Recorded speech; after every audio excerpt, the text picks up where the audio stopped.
இயேசு கிறிஸ்துவின் இன்ப இனிய நாமத்தில் வாழ்த்துகிறோம். இன்றைய வேத வசனம், தேவ வசனத்தினால் உண்டாகும் பொறுமையினாலும் ஆறுதலினாலும் நாம் நம்பிக்கை உள்ளவர்களாகும்படிக்கு முன்பு எழுதியிருக்கிறவைகள் எல்லாம் நமக்கு போதனையாக எழுதியிருக்கிறது. ரோமர் 15ஆம் அதிகாரம் 4ஆம் வசனம். Today's Bible verse. For whatever things were written before were written for our learning, that we through the patience and comfort of the scriptures might have hope. Romans chapter 15 verse 4.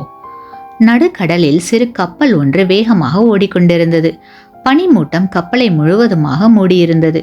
இப்படிப்பட்ட நிலையில் கப்பல் வேகமாக ஓடிக்கொண்டிருந்ததால் பயணிகள் கோபத்தால் கொந்தளித்தார்கள்.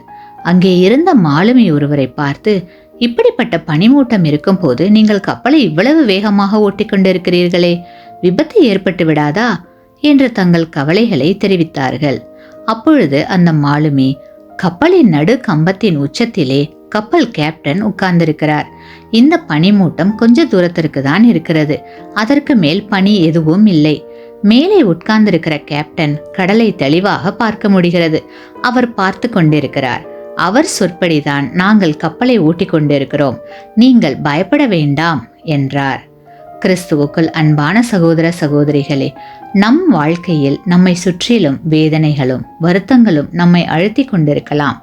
ஆனாலும் பொறுமையோடு இருக்க வேண்டியது மிகவும் அவசியம். நான் பொறுமைக்கு உதாரணமாக இருக்க வேண்டும் என்று ஒவ்வொருவரும் தீர்மானிக்க வேண்டும். என்னுடைய நோக்கத்தை மற்றவர்கள் பாராட்டினாலும் பாராட்டாவிட்டாலும் நான் நல்லது செய்ய வேண்டும் என்று தீர்மானிக்க வேண்டும். தேவனுடைய வார்த்தைகளை வைத்து இன்று பொறுமையோடு தேவ சமூகத்தில் இருந்து தேவ ஆசீர்வாதத்தை பெற்றுக்கொள்வோமாக. ஆமேன். நீங்கள் பெற்ற இந்த ஆசீர்வாதத்தை மற்றவர்களோடு பகிர்ந்து கொள்ளுங்கள்.